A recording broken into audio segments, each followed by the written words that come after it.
Boa tarde a todos e todas. Uma enorme satisfação poder estar aqui com vocês nessa tarde do Dia dos Namorados, né? Tanto programa bom para fazer hoje aí.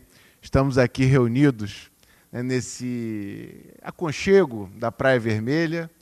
E é um momento muito especial para todos nós que estamos na docência, porque é o momento em que o professor, em grande medida, ele tenta estimular aos alunos que alcem voos ainda maiores e com as próprias asas. E, nesse sentido, nós conseguimos, né, tanto eu quanto o professor Carlos Eduardo Martins, ministrando, né, essa disciplina de Relações Internacionais e Marxismo no programa de Economia Política Internacional da UFRJ, conseguimos aí organizar, em grande medida, os artigos que os alunos e alunas enviaram ao término da disciplina, né, que normalmente configuram a avaliação dessa disciplina, e transformá-los em formato de livro. Eu sempre enfatizo, e sempre que posso, comento isso ao coordenador do programa e aos professores envolvidos em maior ou menor medida, que os trabalhos de conclusão de curso, esses artigos que são escritos por mestrandos e doutorandos, eles são valiosos demais para ficarem perdidos aí em meio à caixa de spam ou num arquivo qualquer aí do nosso e-mail. Eles precisam ser lidos, precisam ser compreendidos e, fundamentalmente, divulgados. Eu sei que muitos aqui, às vezes, estão ou no início ou já em meados da sua trajetória, da sua carreira, mas essas publicações, elas possibilitam, elas permitem que vocês também sirvam de inspirações ou de inspiração para as gerações vindouras. A gente que está aí no olho do furacão, muitas vezes não consegue dimensionar a posição que estamos. E esse diálogo, essa troca, essa convivência, seja pelo convívio pessoal, né, ou seja, pela convivência das letras, ela é muito importante para a ciência, ela é muito importante para o debate científico, para o aprofundamento de temas tão interessantes quanto esses aqui hoje abordados. Além do que, essa disciplina é uma disciplina que o programa de pós-graduação, o PEP, ele tem aí um tremendo desafio, uma tremenda coragem em poder fomentá-la e divulgá-la, porque a gente sabe que não é em qualquer lugar que se encontram aí debates sobre relações internacionais e marxismo. Em momentos pretéritos da nossa história, e não tão pretéritos assim, o marxismo já foi estigmatizado, já foi proibido, já foi pré-julgado, né, de todas as formas, e em maior ou menor medida, até hoje, ele carrega consigo sempre muita polêmica, né, dentro da sociedade como um todo. E é importante que a gente tente fazer, né, nesse âmbito aqui, no âmbito da pós-graduação, um debate sério, um debate científico, calcado em ideias, em concepções, em teorias, para que a gente possa fazer avançar ainda mais. Dentro das relações internacionais como um todo, pegando aqui numa concepção bem ampla da área, a gente sabe o quão pouco estudado é Marx. Marx e até mesmo aqueles que seguiram as pegadas de Marx. Mas a gente tem plena noção aí que muita gente vai dizer dentro das relações internacionais que Marx nunca foi um internacionalista, por exemplo. Mas se você for pegar também, você bater aqui na economia, o pessoal vai dizer que Marx nunca foi um economista, mas sim era um sociólogo. Se for na sociologia, vão dizer que ele era filósofo. E lá na filosofia vão dizer que ele era cientista político.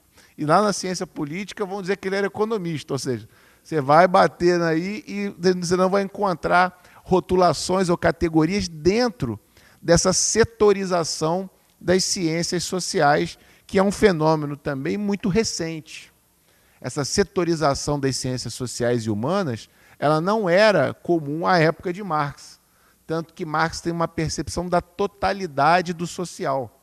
E para muitos, Marx, inclusive, é descobridor de feitos científicos tremendos, né, equiparáveis aí a Newton, equiparáveis a Darwin e a outros grandes pensadores, mas Marx, fundamentalmente na área das ciências humanas e sociais, né, quando muitos vão dizer que ele descobre o continente história, né, dizendo que a história ela precisa de ciência e não apenas do mero relato de fatos. E, nesse sentido, se Marx faz uma análise da totalidade, e se a totalidade da sociabilidade capitalista, da sociedade capitalista, é uma totalidade que não se limita, né, ao aspecto nacional, às fronteiras estatais, até porque, né, se a gente for analisar a história dos países, a gente vai ver que as fronteiras estatais são totalmente artificiais, são fronteiras políticas, são fronteiras que não, só existem apenas dentro do mundo da política. E essa política ela tem efeitos importantes nos desdobramentos das relações internacionais e mostrando que o internacional está muito mais presente na nossa vida do que a gente imagina. A gente sabe que muitos de vocês aqui, que às vezes estão vislumbrando um lugar do mercado de trabalho, vão ter empregos cada vez mais precarizados se a privatização continuar andando a passos largos, como acontece hoje, principalmente uma privatização que vai entregando empresas nacionais na mão de empresas privadas, ou até mesmo públicas e estrangeiras. A gente vai percebendo como que a nossa vida ela vai mudando, e muito dessas mudanças que tocam o nosso cotidiano vem de um ambiente que para muitos parece distante, né, que é o internacional. Tudo que é o internacional para a gente aqui desperta algum interesse, alguma curiosidade, porque é desconhecido. E esse desconhecimento ele não pode ser uma barreira, mas sim um estímulo para que a gente aprofunde ainda mais o debate das relações internacionais. Nesse sentido, né, a disciplina foi oferecida no seu primeiro ano, né, um ano pandêmico, e esse primeiro ano foi um de muitos desafios, né? O oferecimento dela foi remoto e trouxe, tanto para mim quanto para o Carlos Eduardo Martins, uma série de dificuldades. Porém, nós não esmorecemos e tocamos o primeiro ano da disciplina de uma maneira que gerou um certo contentamento da turma e gerou um primeiro resultado, um primeiro livro publicado, chamado Questões Internacionais Contemporâneas, debates sobre imperialismo e dependência. Esse primeiro exemplo nos motivou, nós fizemos aqui o lançamento dele, ele está também no canal do Instituto de Economia, à disposição para ser também pesquisado.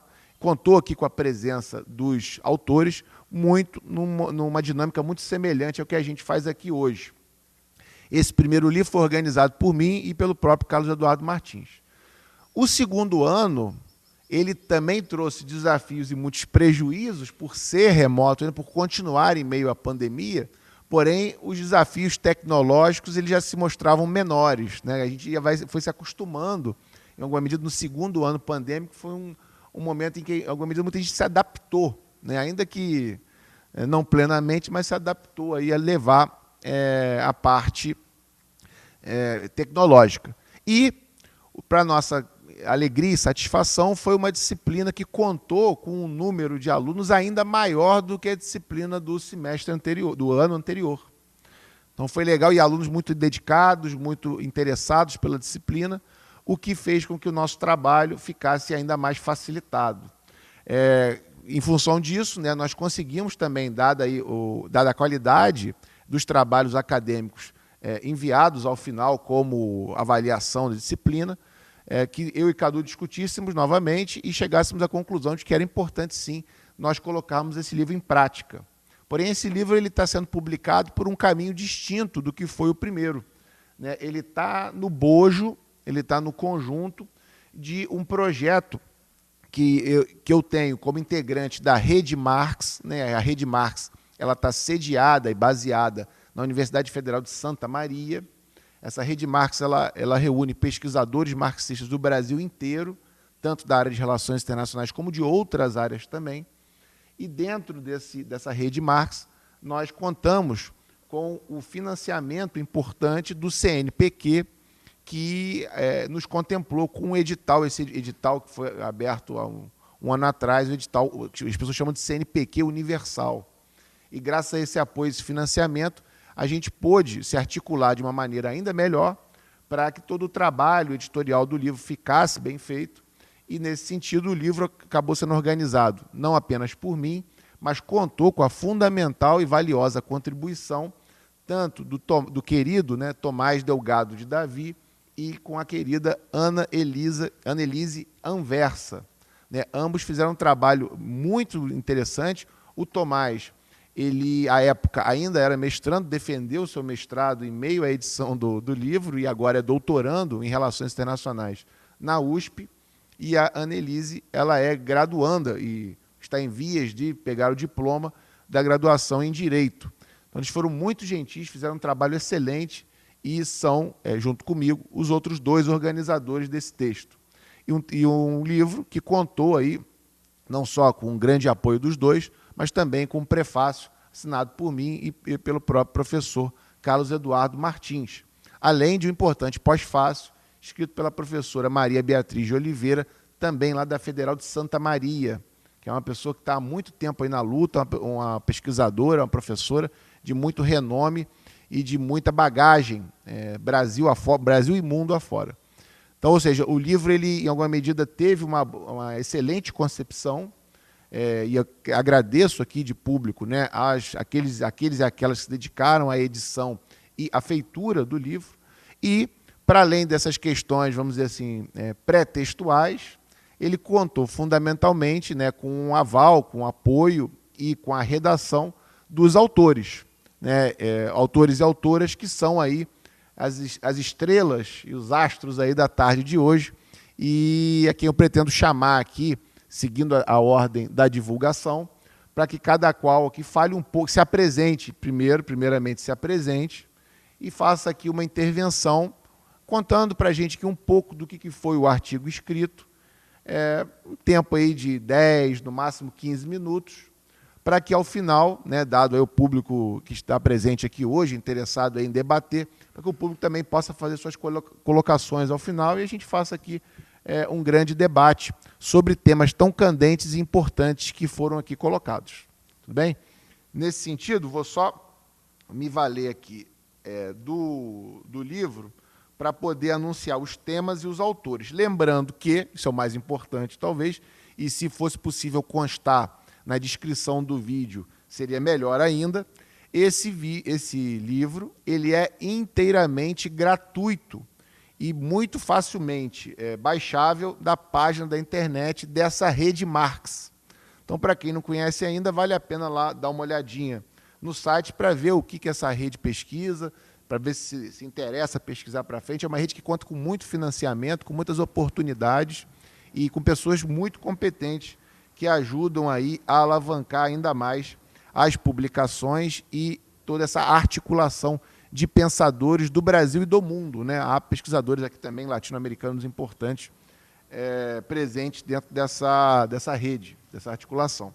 Então, olha só, para quem se interessar, né, já que hoje em dia a internet acaba funcionando, todo mundo tem o seu celular à mão, para quem se interessar, o endereço para o download gratuito do livro, né, em formato e-book, é www.redemarx.org/publicações, mas sem o C cedilha e sem o tio, né?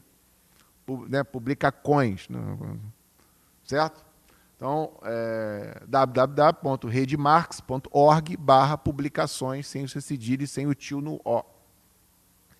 Lá vocês vão ter acesso ao livro na sua íntegra, né, e vão poder verificar tudo que foi falado aqui, né, e atestar aí a qualidade e debater com os próprios autores aqui os temas.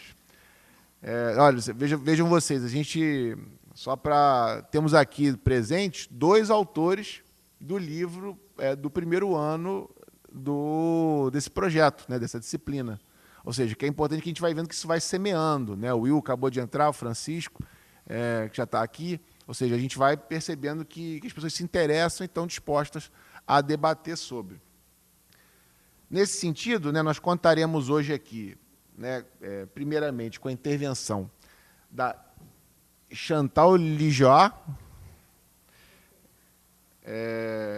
Chantal vai abordar aqui o tema sobre guerra na Ucrânia, conflito interimperialista. Bom, a gente já sabe que polêmica não vai faltar aqui hoje, né? Já vai começar pelo mais quente aqui, né? O mais candente. Né? O segundo, né, do querido Matheus Mendes. Matheus vai falar sobre as revoluções coloridas à luz do materialismo histórico. Depois, Matheus, depois que você se apresentar, vou até te pedir para você fazer o convite para o outro livro que vai ser lançado lá na Da Vinci, tá? Então, por favor. Depois do Matheus, vou convidar aqui o Daniel Sena. Não, o Daniel esteve aqui presente no lançamento do primeiro, mas não foi autor, né? E que já participou do lançamento remoto, ou seja, já está mais ambientado e fez um tema que também é um tema central e da moda aqui, da moda no bom sentido, né? Um tema que está sendo debatido no Olho do Furacão, um tema sobre a desindustrialização periférica, tema central para a sobrevivência do governo Lula. Além do Daniel, o Ricardo Gomes vai nos brindar aqui com seu artigo sobre a paz entre as grandes potências, uma análise crítica sobre a comunidade de segurança de Robert Yervis, né? Ou seja, mais um tema aí que dá pano para manga, né? E, por fim, o Felipe Garcia, que escreveu o seu artigo em conjunto com o Josemar Ricardo, né? O Felipe Garcia vai falar sobre a teoria imperialista e suas influências no realismo das relações internacionais. Esse é um tema necessário, né, e que muitas vezes é maltratado por aí pela pouca compreensão sobre o tema. Tá? Então, não vou me alongar mais, passar a palavra a quem de direito. Então, Chantal, por favor, vem aqui. Você tem aí seus 10 a 15 minutos. Não esqueça da apresentação. Tá bom. Fico sentada? Se você quiser ficar em pé, é melhor para filmar. Tá? Eu prefiro sentada. Então, Boa tarde a todos, todas. Bom, meu nome é Chantal Liégeois, sou assistente social e estou mestranda no programa de pós-graduação de serviço social, não? Aqui ao lado, terminando já. Sou de origem belga, mas morei 30 anos na Bolívia e estou aqui desde já 5 anos. Aqui. Então, escolhi esse tema de Ucrânia por a importância. Esse artigo foi escrito já um ano atrás, não? Então mas a guerra continua. E o objetivo central era estudar um pouco justamente à luz do marxismo e da teoria do imperialismo, como definir essa guerra, como caracterizá-la, não? E por isso tomei 3 argumentos principais. Uma primeira parte do artigo sobre a teoria do imperialismo, uma segunda parte analisando a OTAN, não? A Organização Transatlântica Norte, e uma terceira parte sobre a guerra da Ucrânia mesmo. Enquanto às teorias sobre imperialismo, bem, me baseei sobre 4 autores, principalmente 2, não? A teoria de Lenin sobre o imperialismo e suas caracterizações principais, não? Que ele define, que todos temos estudado, 5 caracterizações principais, que era a exportação de capitais, que vira mais importante que a exportação de mercadorias. A produção e a circulação dentro do sistema capitalista vão ser a cargo de multinacionais, de trusts, etc., não? De transnacionais, de grandes monopólios. Temos a fusão entre o capital industrial e o capital bancário, conformando o capital financeiro que vai virar hegemônico, não? E as potências se dividem, e aí vêm as 2 características que nos ajudam mais para a Ucrânia, apesar que todos servem, é que as potências capitalistas se dividem no mundo em esferas de influências e por essa divisão em esferas de influências, vamos em uma dinâmica permanente de lutas e de conflitos para ganhar maiores esferas de influência. E entre as potências para se redividir o mundo, a coisa que se vê até o dia de hoje. Mandel vai trazer, além das características de Lenin, que retoma, vai demonstrar que depois da Segunda Guerra Mundial existe uma intensificação completa das contradições do capitalismo, não? Uma intensificação da concorrência e das rivalidades, e vai trazer, então, o conceito de guerras interimperialistas, não? Entre vários blocos de influência. E também traz outro conceito que é da guerra por procuração, que eu achei muito interessante, colocando que podem existir guerras locais, mas que, apesar de ser localizadas, representam essas guerras de influências das grandes potências, não?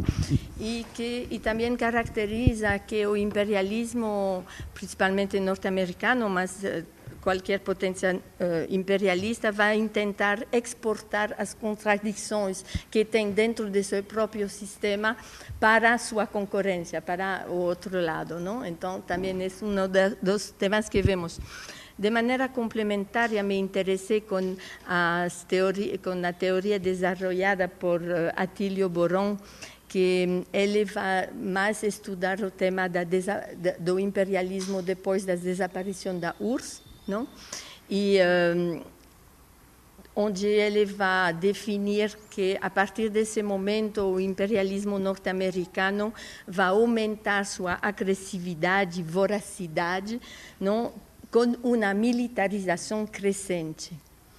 E, finalmente, Perry Anderson, ele coloca que, analisando esse período também atual, que a guerra interimperialista, retomando este conceito de guerra interimperialista, vira uma necessidade absoluta frente ao declínio econômico do capitalismo, não? E a taxa, a tendência de queda da taxa de ganância, de lucro. E então, frente a este declínio do imperialismo norte-americano, volve ou se hace mais presente a necessidade de queimar grandes quantidades de forças produtivas, não? E também de colocar em primeiro plano a corrida armamentista, que vemos são duas características dessa guerra de Ucrânia. Uma segunda parte do artigo, não sei quanto tempo já falei, mas uma segunda parte do artigo é sobre o tema da OTAN.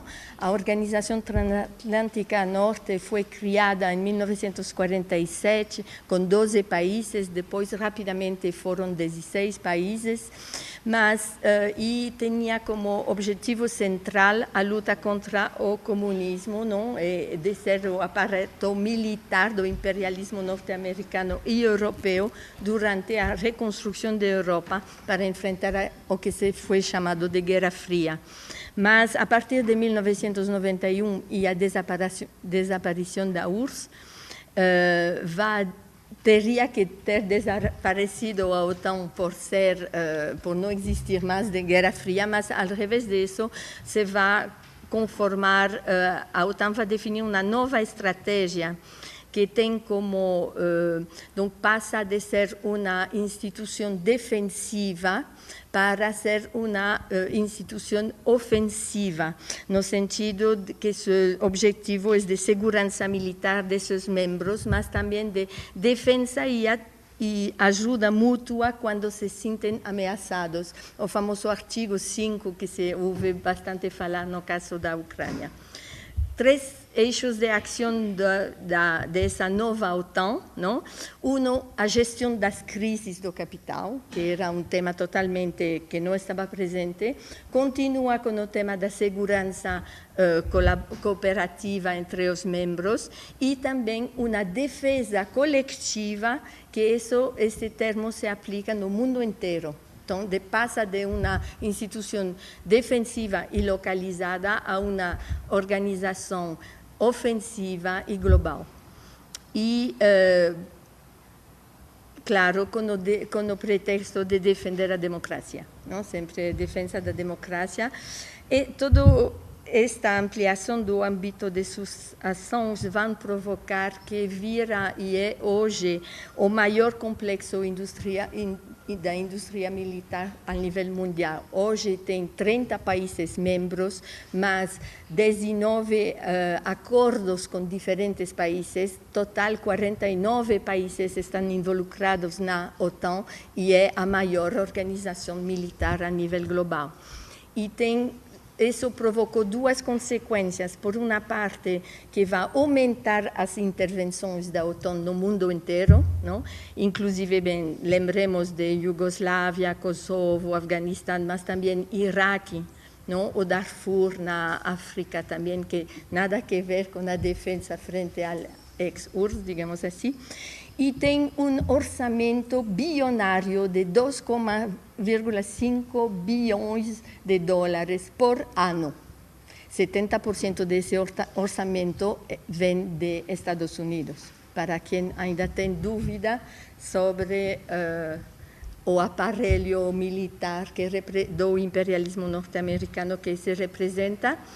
Finalmente, toquei o tema, terceiro aspecto, o tema da Ucrânia, da guerra mesma na Ucrânia, que é país que foi da influência da URSS até 1991, não? Que adquire sua independência nesse momento recém.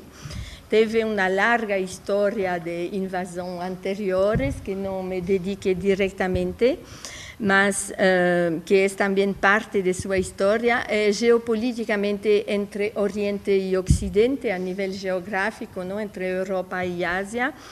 E o fim da União da URSS provocou também, e a independência, provocou também declínio econômico muito importante. Ucrânia estava endividada com a URSS até 1991, bastante endividada, e depois passou a ser dependente dos capitais do Fundo Monetário Internacional e da União Europeia, e está também agora tão endividada com estas instituições do Fundo Monetário Internacional e da União Europeia, não? Então, estamos frente a país totalmente dependente. Acho que outros colegas han escrito sobre esse tema de dependência. Eu gostei muito desses artigos porque vi interesse, não?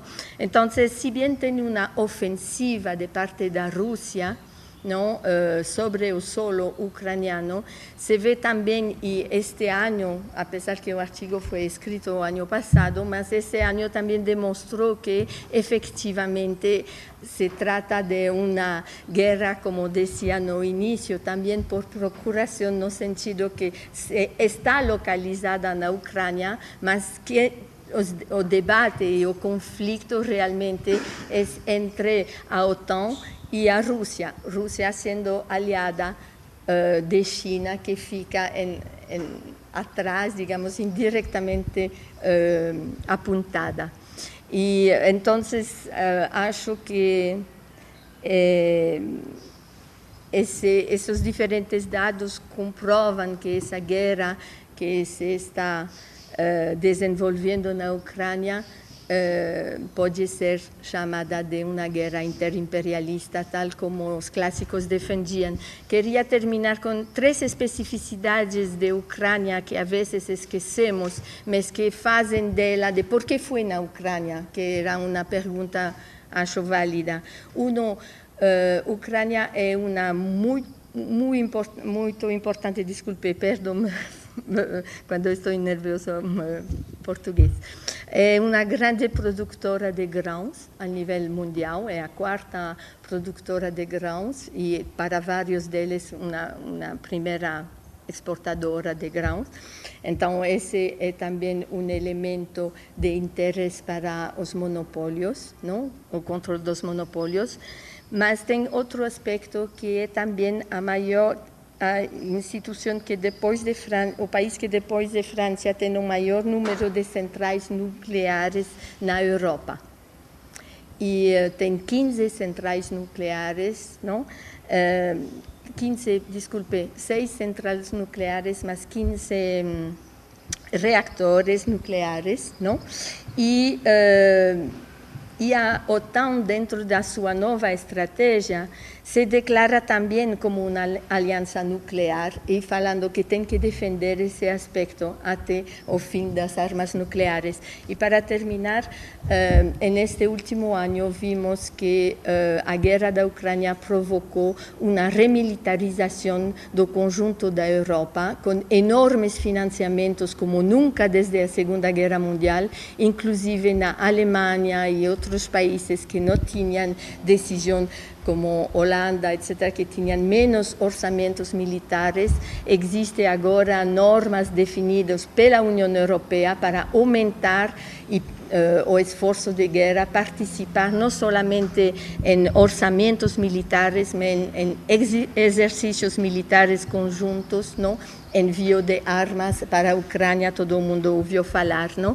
E com uma decisão também de disciplinar a sociedade civil em torno da necessidade da guerra, da legitimidade da guerra. Bem, isso era.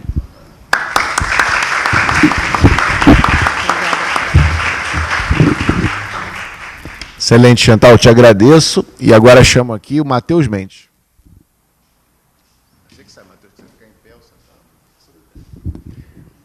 Boa tarde. Boa tarde a todos e a todas. Sou Matheus Mendes, estou doutorando. Sou doutorando aqui no PEP. Meu histórico acadêmico eu fiz graduação em Geografia na UF e mestrado em Ciência Política na Unirio. E, bem, no mestrado, eu analisei a crise brasileira de 2013 até 2018. A bem da verdade, assim, a crise não terminou em 2018, mas por necessidade, né, acadêmica, a gente põe um marco. Né? Mas, bem, aí, assim, eu analisei essa crise, a nossa crise, né, e eu usei 2 conceitos para analisar a crise. Foi o conceito de guerra híbrida e de neogolpismo. Aí, a dissertação até virou livro depois, mas depois que eu publiquei, que eu comecei a conversar com algumas pessoas, né, e algumas pessoas vieram falar sobre o livro comigo, eu percebia que havia uma lacuna na literatura sobre realmente conceituar a guerra híbrida e revoluções coloridas, né? Muitos autores acabam dando isso, assim, citam como um dado da natureza, assim, uma guerra híbrida, uma revolução colorida e tal. Na dissertação, né, eu até me empenhei em conceituar, eu fui lá atrás dos fundamentos, o que é uma guerra, o que é um golpe de Estado, mas eu ainda sentia falta, principalmente assim, de conseguir dar um viés, dar um olhar bem mais marxista do que, na época do mestrado, eu tive condições de fazer, porque o meu objeto era a crise brasileira, né? Bem, aí eu analisei a crise, e aí o que acontece? Eu analisei as revoluções coloridas à luz do materialismo histórico, do marxismo. Então, assim, desse ponto de vista, que não é o ponto de vista do livro mais clássico de guerra híbrida, que é o do Andreu Coríbico, que não é um marxista. Não é um marxista, antes que comece a dar ruído, assim. Definitivamente ele não é um marxista. Mas, bem, aí o que acontece? Eu analisei e aí eu pude concluir o seguinte, que, as guerras híbridas, e especialmente a Revolução Colorida, que para a realidade brasileira é o que eu entendo como mais caro, que tem mais a ver, a Revolução Colorida ela é o ponto alto da guerra ideológica. Os aparelhos de guerra ideológica que foram desenvolvidos ao longo da Guerra Fria, né, e aí é curioso porque assim, um monte de gente diz, né, que assim, a guerra híbrida não existe, não é intervenção, não existe esse grau todo de intervenção. Não, claro que não. Não existe um grau de intervenção, meia dúzia de burocrata, de estrategista chega lá no Pentágono ou em Langley e fala assim, vamos derrubar tal governo. Não, não é assim que funciona. Né? Mas assim, o Sun Tzu, o Maquiavel, o Clausewitz já mostravam uma série de... já apontavam uma série de elementos que eles foram sendo resgatados e aprimorados pelos órgãos de inteligência e pelos departamentos de defesa e pelos estrategistas, né? E especialmente nos Estados Unidos. E aí, bem, na Guerra Fria, isso foi muito desenvolvido, mas aí todo um aparato de guerra ideológica que foi montado para fazer frente à União Soviética, né, ela, depois que acaba a União Soviética, esses aparelhos, assim como a OTAN, né, continuaram existindo. Eles, não só as redes lideradas pelo USAID, pelo NED, não só essas redes, elas não foram desmobilizadas, como elas passaram a ganhar mais musculatura. E, bem, aí o que acontece? Voltando, né? Eu falei, muita gente fala que não existe. Pois é. Aí é legal que é o seguinte, o Kissinger e o Losurdo concordam, veja, o Kissinger e o Losurdo concordam com a força que teve a rede de rádios Europa Livre para os protestos na Hungria. Os dois concordam, mas aí tem umas galera que acha ainda que não existe esse tipo de intervenção, de ingerência. E, na verdade, assim, o que os autores já estavam indicando para a gente é que, sim, e o próprio Departamento de Estado, o Departamento de Defesa, depois vai reconhecer isso, vai dizer, olha só, a diferença de força ela é insuficiente para criar as condições para uma sublevação. Ela é insuficiente. Cabe a quem quer ocupar o quê? Identificar quais são os temas de decisão e identificar quem estaria disposto a ser o seu representante lá e apoiar esse cara. E aí é despejar recursos, com arma, com dinheiro, com propaganda, e por aí vai. Então, nesse sentido, a guerra híbrida e a Revolução Colorida, especificamente, ela é o ponto alto da guerra ideológica, porque ela consegue fazer com que muitas pessoas, né, vão às ruas para derrubar um governo que é um governo que, por alguma razão, que desagrada a potência imperialista. Por outro lado, a guerra híbrida e a Revolução Colorida, ela é, sobretudo, uma intervenção pró-imperialista. E aí o próprio, para usar as palavras de uma pessoa que é muito cara ao Pepe, o nosso professor Fiore, ele fala, olha, as revoluções coloridas, elas são a forma mais sofisticada de intervenção dos Estados Unidos. Por quê? Porque ela consegue fazer com que pessoas vão às ruas num movimento aparentemente espontâneo para derrubar um governo que não está, que por alguma razão desagrada os interesses de Washington.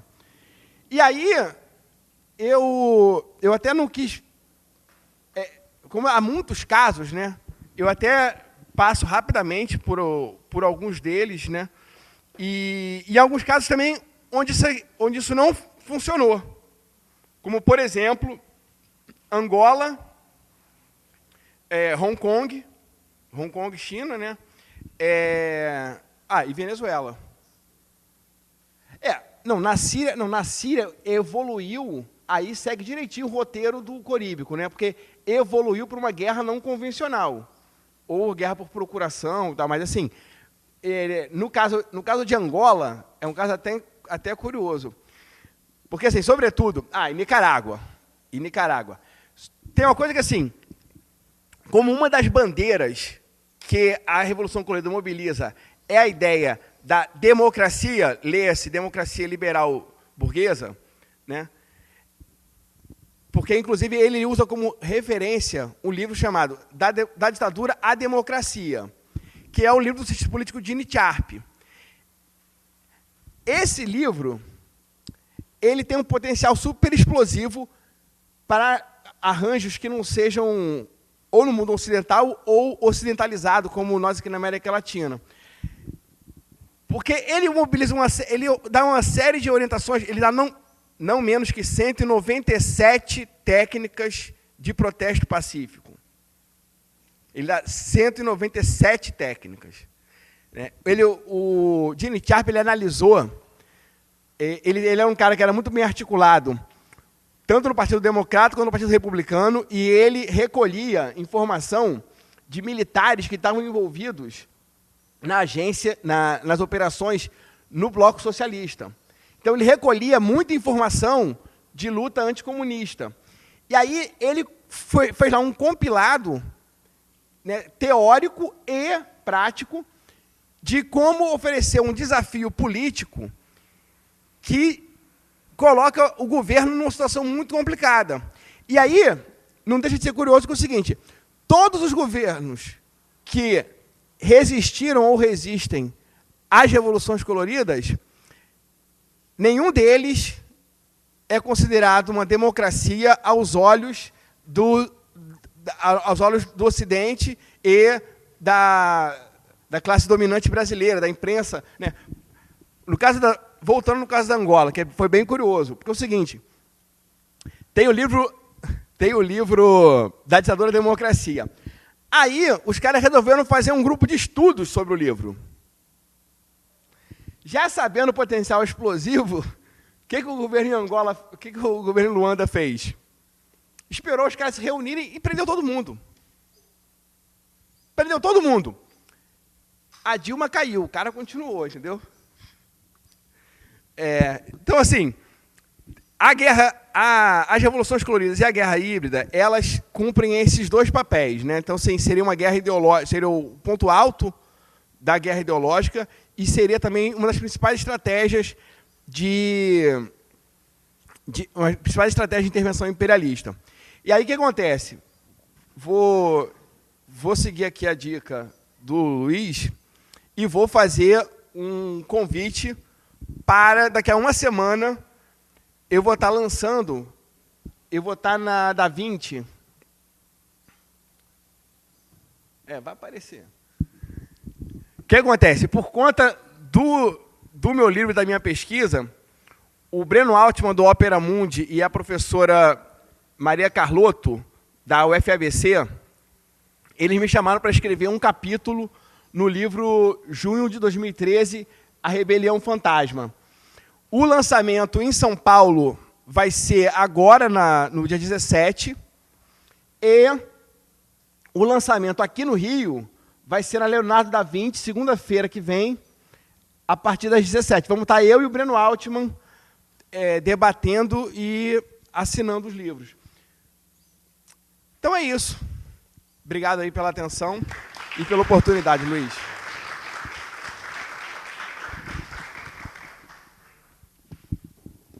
Excelente, Matheus. Te agradeço e chamo aqui agora à frente o querido Daniel Sena.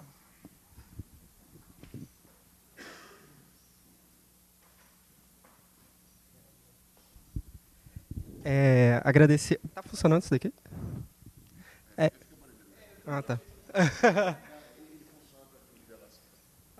Tá. Entendi. Primeiro agradecer ao Luiz e ao Cadu. Eu acho que essa é uma oportunidade que o pós-graduando ele precisa muito, né? Acho que todo mundo aqui, não sei se todo mundo aqui é pós-graduando, mas a gente ter uma oportunidade de tipo publicar e ser valorizado pelo que a gente trabalha, porque isso aqui é um trabalho, né, gente? Isso aqui é o nosso trabalho, a nossa pesquisa é o nosso trabalho, e o mínimo de valorização que a gente tem é muito bom para a nossa pesquisa, sabe? Tipo, às vezes a gente está parado na pesquisa e a gente tem uma publicação. Então, obrigado, Luiz, parabéns ao Cadu também. E, enfim, vou ser um pouco telegráfico na minha fala, apesar de terem muitas categorias que eu poderia me aprofundar aqui, dariam tipo falas longas, mas eu vou tentar ser telegráfico, vou colocar à disposição também para quem quiser tirar uma dúvida ou conversar sobre, estou à disposição. Meu nome é Daniel Sena, eu faço doutorado no PPGE, a pós-graduação em Economia.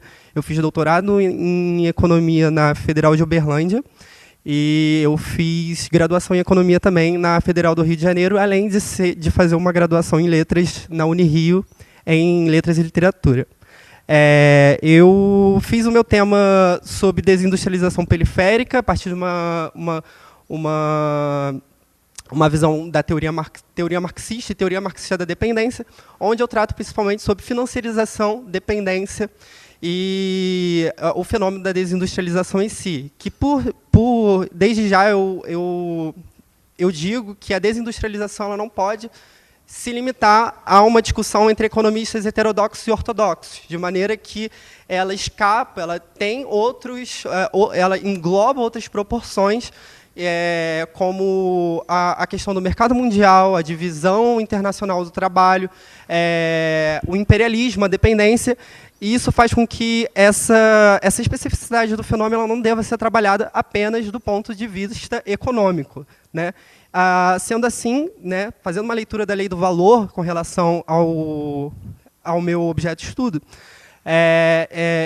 desde já eu esclareço que a desindustrialização ela é fruto do desenvolvimento econômico, desenvolvimento capitalista específico, único, sui generis, já como diria o Rui Mauro Marini, né, um autor que eu referencio muito no meu trabalho, do capitalismo da América Latina. O atual padrão, daquilo que o Rui Mauro Marini chama de atual padrão de reprodução do capital, aprofundado depois pelo autor chileno, radicado no Chile, Jaime Osório, chama de padrão de reprodução do capital, e que o atual padrão de reprodução do capital atual é primário exportador de commodities, né, de bens primários com pouco valor adicionado no PIB. Desindustrialização, para quem não sabe, é a pouca participação da indústria de transformação no PIB. Sendo assim, sendo a desindustrialização fruto dessa nova divisão internacional do trabalho, onde se existe uma nova relação de imperialismo, se existe uma nova etapa do capitalismo, existe uma nova etapa do imperialismo. Se existe uma etapa do imperialismo, ela vai fazer com que se opar aquilo que alguns autores, né, estou fazendo referência aqui tanto a Marisa Amaral, ao Leonardo Leite, chamam de par categorial do imperialismo com a dependência. Se estamos numa nova etapa do capitalismo, estamos numa nova etapa do imperialismo. Se trata-se de uma nova etapa do imperialismo, estamos se tratando de uma nova etapa da dependência. E como que essa dependência ela influencia na estrutura econômica dessas economias. Como que o padrão de reprodução do capital ele vai se estruturar aqui dentro, né? E, segundo Marini, o capitalismo dependente ele é sui generis porque existe uma cisão entre a necessidade das massas e a estrutura econômica. Então, essas economias elas vão voltar voltadas, né, a partir dessa nova relação de dependência, ao mercado exportador. Mas, para além disso, o que eu procuro tratar no meu artigo, né, que é fruto da minha dissertação também, é que a financiarização, como um traço marcante da etapa atual do capitalismo, ela vai ter influência na desindustrialização, né? Acho que é isso que eu procuro estudar. E o que eu estou chamando de financiarização, né? Qual é o caminho teórico, mais ou menos, que eu tento delimitar para poder chegar no tema de financiarização, que é muito amplo.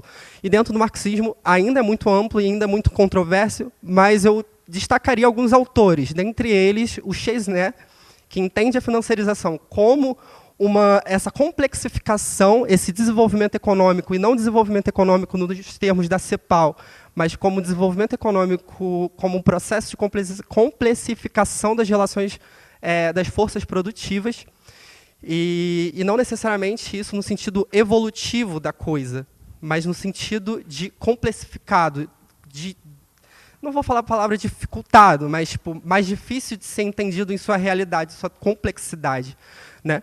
E o capital fictício, atualmente, ele atua um papel fundamental para o padrão de acumulação mundial.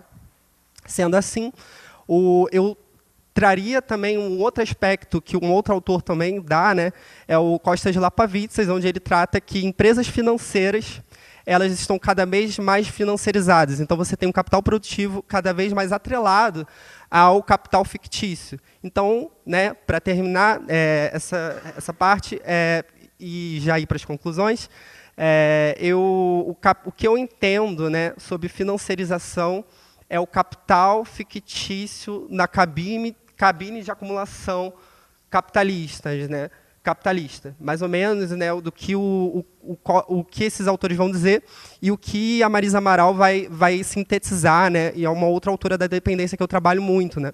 E nesse sentido, eu tiraria, para comprovar um pouco do grau de financiarização da economia brasileira e, por extensão, a economia latino-americana, eu diria que a balança de pagamentos, né, ela vem muito mais atrelada ao saldo financeiro, um protagonismo do saldo financeiro, da conta financeira da balança de pagamentos, para o equilíbrio geral, né, de todas as contas. Em contraposição do regime industrializante, né, do século passado, onde você tinha uma preponderância do saldo comercial. E outro fator que eu colocaria também era a centralidade da dívida pública para o padrão de acumulação, para o padrão de reprodução do capital brasileiro, né, principalmente. Então, você tem uma política ativa de atração de juros. O Brasil, que tem... e eu já vou me encaminhando para as conclusões, né, o Brasil, por ele ter uma moeda pouco conversível, uma moeda muito fraca em relação ao dólar, ele precisa, nessa nova jogada desse capitalismo mais financiarizado, ele precisa tornar uma política de juros muito alta. Esses juros faz com que você tenha essa centralidade, taxa de juros, né, quanto menor, mais o empresário estaria mais propenso a investir, né? E acontece que o que está acontecendo é que a economia brasileira coloca juros muito altos e acaba que o investimento acaba tendo uma queda no investimento. Mas eu acho que a centralidade aqui é trazer que o empresário brasileiro, a industrialização, né, ele também está atrelado a esse capital financeiro. Os empresários da FESP também estão atrelados a esse capital financeiro, ao ponto deles estarem cada vez mais financiarizados. Acho que aí é a grande contradição da parada. E isso faz, né, com que o Brasil ele sempre tenha essa política de altos juros, de alto rentismo, e faz com que isso seja fruto da nova configuração do capitalismo. Uma outra questão que eu colocaria também, né, é que essas economias elas não regridem quanto às suas formações econômicas sociais. Não há uma regressão ao início do século XIX, como diriam os economistas heterodoxos, mas sim um fruto da dinâmica imperialista, onde o Brasil se situa como subordinado em relação aos países centrais. E, enfim, eu colocaria as fontes de desindustrialização hoje: o deslocamento produtivo, fruto da nova divisão internacional do trabalho, a financiarização, que faz com que os juros sejam muito altos e essas economias sejam palco de especulação de capital fictício, financeiro. E isso tem consequências, né? Não falei, mas está implícito para quem estuda a dependência. Isso tem consequências contra a superexploração da força de trabalho.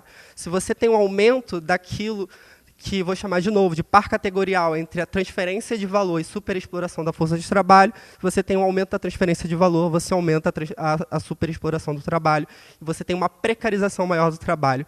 E acho que esse é o traço distintivo do capitalismo atual. Obrigado.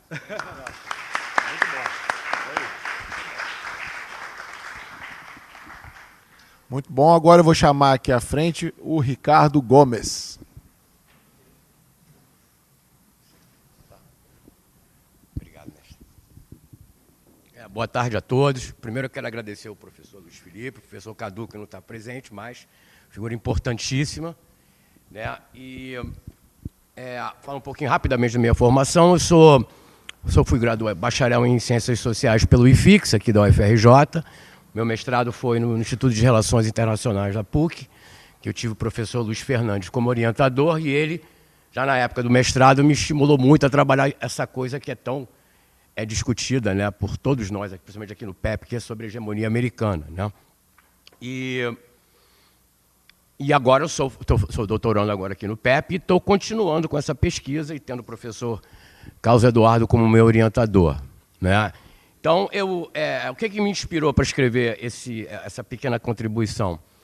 Foi exatamente um capítulo de um livro, né, que o nome do capítulo é Paz entre as Grandes Potências, que isso soa praticamente assim, isso não é possível, paz entre as grandes potências, isso não é a parte histórica não demonstra isso. Né? Esse capítulo foi escrito pelo acadêmico americano Robert Jervis, falecido recentemente, um realista, né? Professor de Colômbia, foi assessor do presidente Jimmy Carter no final da década de 70 e foi também assessor do presidente Clinton também. Então ele tem, além dele ser um acadêmico, ele é um policy maker, é um cara do establishment e um realista que defende, sim, certamente, os interesses da potência. Né? Então, esse título já instiga, Paz entre as Grandes Potências. Por quê?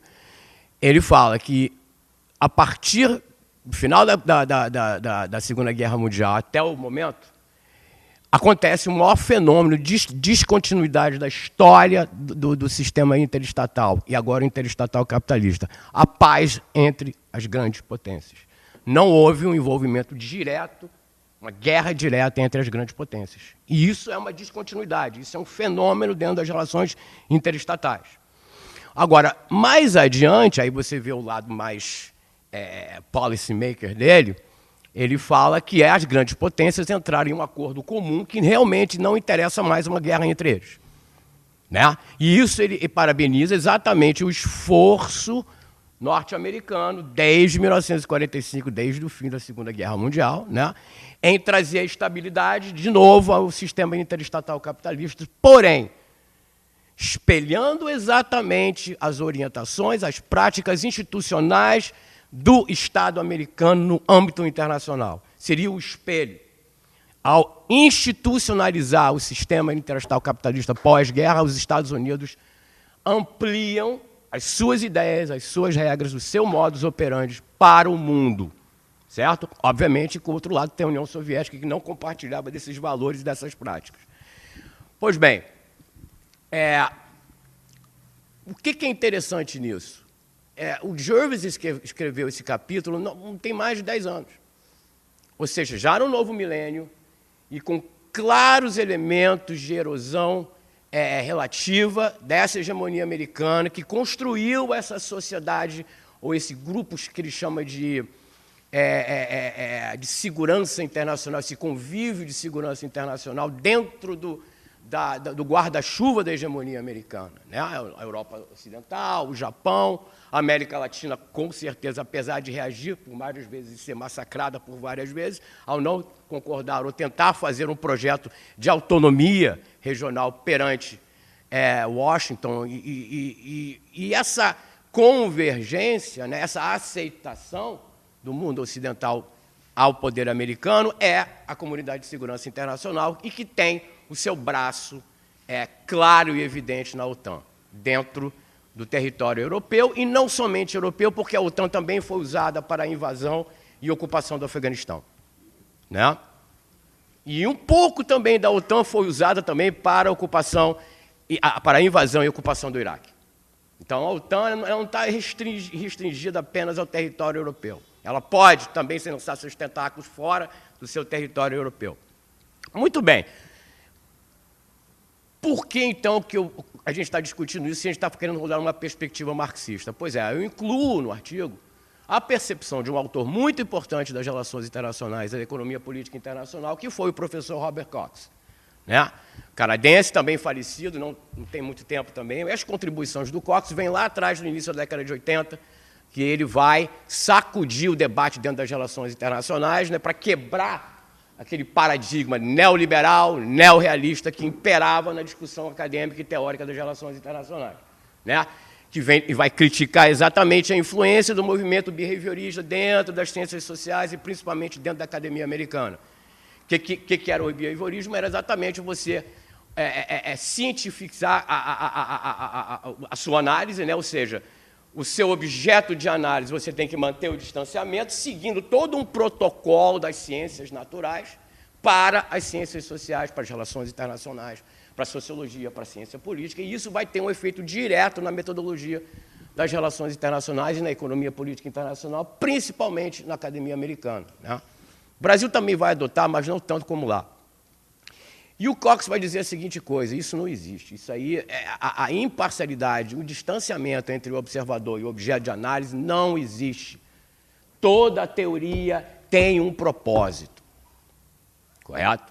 Então, ele, como um bom marxista, influenciado por Gramsci, né, ele vai questionar a academia americana, principalmente, para quebrar esse paradigma. Vamos voltar a uma metodologia verdadeira das ciências sociais.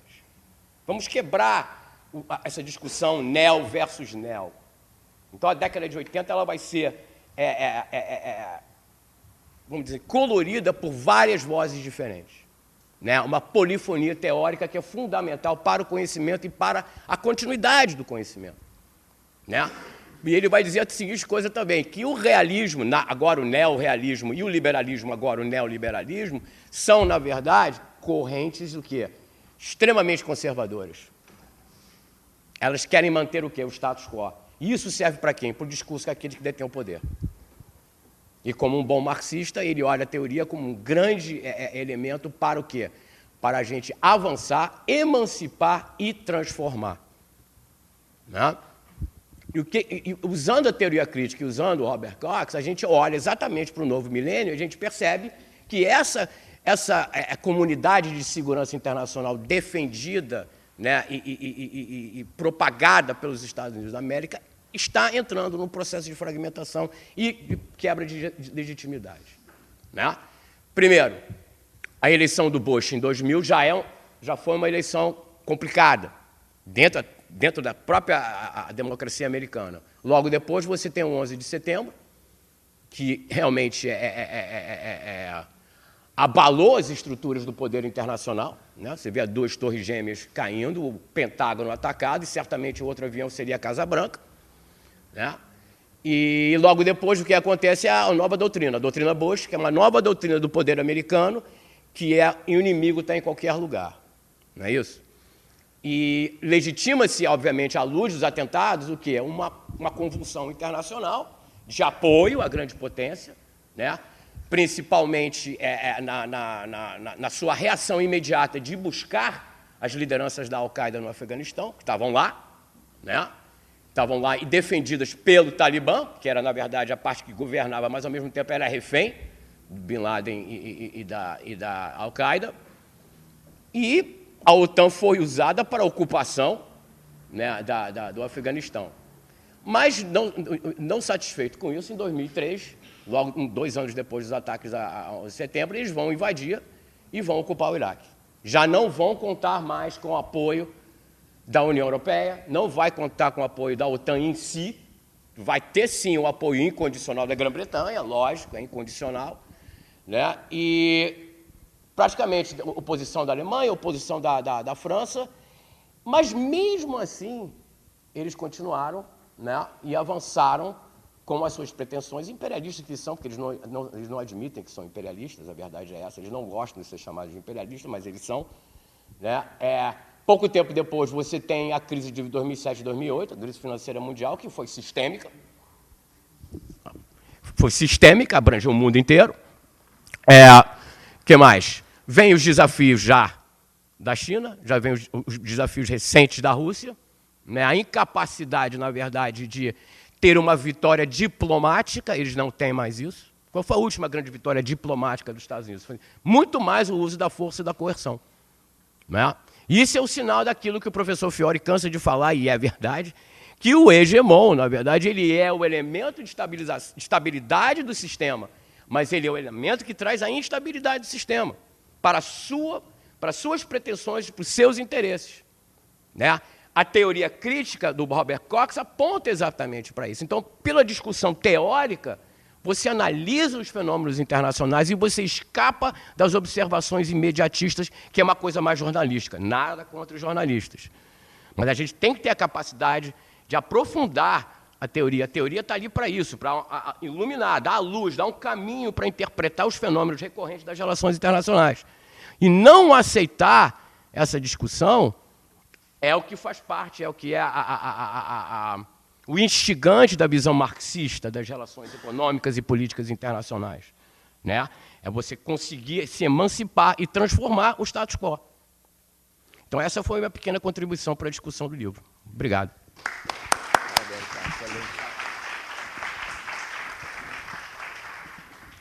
Bom, por fim, mas não menos importante, né, chamo aqui agora o Felipe para fazer a contribuição, para fazer a fala dele aqui. Fique à vontade, Felipe. Prazer a todos. Gostaria de agradecer primeiramente ao professor Luiz Felipe, ao professor Cadu e aos organizadores aqui do livro pela oportunidade de publicar esse artigo. Também ao coautor, o Josemar, que não pôde estar presente aqui hoje. O tema do meu capítulo é sobre a influência do imperialismo de Lenin na teoria realista do Edward Carr. Assim, alguns aqui podem estar pensando, pô, como é que esses autores tão diferentes, tão antagônicos em certo sentido, podem ser comparáveis? Assim, foi até um tema que surgiu no primeiro momento das aulas. Só que, assim, vamos analisar a situação. O Lenin e o Carr são relativamente contemporâneos, lá no começo do século XX. Lenin um pouquinho mais velho, morre em 24, o Carr publica nos anos 30, mas assim, houve naquele momento uma grande transformação. Com o final da Primeira Guerra, o grande fenômeno que imperava no sistema internacional era o chamado idealismo, o idealismo liberal, justamente, que tentou uma panaceia de boas ideias para tentar reordenar o sistema internacional de uma maneira que funcionava maravilhosamente no papel, mas que criava uma série de problemas práticos para o sistema. Assim, a teoria não combinava com a praxis, digamos. E assim, essa crítica é assim, o grande fenômeno do marxismo, mas que também vai ser um fenômeno do realismo do Carr, que estava surgindo naquele momento. Ambos os autores vão olhar de uma forma crítica a organização desse sistema e vão propor teorias de como superar esses problemas. O Lenin, acima do Carr, tem ainda a oportunidade de realmente criar um sistema nacional, no caso da União Soviética. Em 17 tem a Revolução Russa, a Guerra Civil, e nesse momento o Lenin assume como o primeiro dirigente do país e tem a oportunidade de implementar factualmente tudo aquilo que ele leu no Marx e que desenvolveu por conta própria no marxismo-leninismo. O Edward Carr, olhando lá para trás, vai ser obviamente muito crítico aos liberais, a toda a ideia de harmonia de interesses, em que a sociedade, por meio de seus antagonismos, iria se evoluir, criar todo o desenvolvimento, o empresário de um lado, o trabalhador do outro. Ele vai dizer que isso não ocorre, que existe um sistema de dominação de fato. Isso Carr. E o Lenin vai concordar, evidentemente, com isso. E dentro dessas críticas, vai existir um sistema de dominação que os dois vão observar que ocorre e que vai gerar, eventualmente, uma crise. Infelizmente, como o José Mato não está aqui, ele não vai poder falar eu não vou poder falar tão profundamente sobre o Lenin, mas Dentro dessa crítica, o Carr vai ver que o Lenin, pegando desse modelo que surgiu num socialismo utópico, mas que evoluiu para o Marx, por mais que ele chamasse de científico, ainda não tinha sido posto na prova de fogo, que agora, naquele momento, em 17, nos anos 20, o Lenin vai realmente chegar e vai implementar aquele modelo com um sucesso retumbante. A União Soviética saiu de um país feudal agrário no começo do século XX, que perdeu uma guerra para o Japão, sofreu extremamente contra a Alemanha na Primeira Guerra, para uma potência que peitou a Alemanha hitlerista nos anos seguintes. E isso é, de certa forma, a confirmação que o que o Lenin observava lá na teoria imperialista não era unicamente um fenômeno, uma teoria utópica, mas sim algo prático, algo que reunia simultaneamente um lado prático e um lado teórico, que essa é a grande proposta do realismo do Carr. O realismo, para ele, que surge naquele momento como herança já de vários autores, Tucídides, Hobbes, Maquiavel, vai ser justamente a correlação entre uma teoria que não vai ser mais estéril, porque ela vai estar provada na prática, e uma prática que não vai ser destituída de imaginação, vai ser uma prática que está com todo um embasamento teórico fortalecido. Nesse aspecto, como comentei, o Lenin vai ter um projeto todo que ele aponta que há uma dominação dos estados mais fortes sobre a égide do imperialismo nos estados mais fracos, para usurpação de recursos, capacidade humana e vender, que, a fim e ao cabo, vai levar a uma guerra. E o Carr, olhando para esse mesmo sistema, vai dizer, realmente vai ter uma guerra. A gente teve essa primeira guerra agora, mas a gente continua nesse sistema completamente utópico que não tem como funcionar e que vai acabar gerando uma crise que vai levar a uma outra guerra, que no caso ainda foi mais severa ainda, com muito mais baixas, inclusive na própria União Soviética. Um outro aspecto bastante interessante é como o Lenin, observando todo esse sistema, vai ter como fazer uma série de melhorias na própria teoria marxista, que até aquele momento estava ainda num viés teórico, por mais que o Marx tenha tentado embasar uma outra coisa, chegar na prática e ter que fazer realmente o desenvolvimento do dia a dia. E quando o Carr observa isso já no livro da história da União Soviética, que ele tem uma extensa coleção sobre o tema, ele vai ver que o Lenin está sendo uma pessoa pragmática, acima de qualquer coisa ali. Ele não está sendo... lá, antes da Revolução, havia uma multitude de marxismos. Marxismos que, por vezes, tinham uma questão completamente utópica, que não se realizaria. Alguns acreditavam, inclusive, que seria uma coisa orgânica, mas não, o Lenin via que precisava ter uma atuação sempre. O partido tinha que estar atuante, tinha que ser parte da vida das pessoas, tinha que ser parte da economia, parte do Estado, para poder tornar essa revolução algo real, algo factual, que não fosse só uma conversa aqui entre intelectuais, mas que fosse parte do dia a dia de todos. E isso vai ser, digamos assim, a comprovação prática daquilo que o próprio Carr pregava no livro. Não podemos ficar só aqui na teoria, temos que agir na prática, tem que ter essa coadunação entre o teórico e o prático, a fim de ter uma teoria realmente, um fenômeno completo. Assim, sinto poder ser tão breve assim, mas é porque realmente o Josemar não pode fazer as colocações dele assim para aprofundar mais o tema. Excelente, Felipe, te agradeço.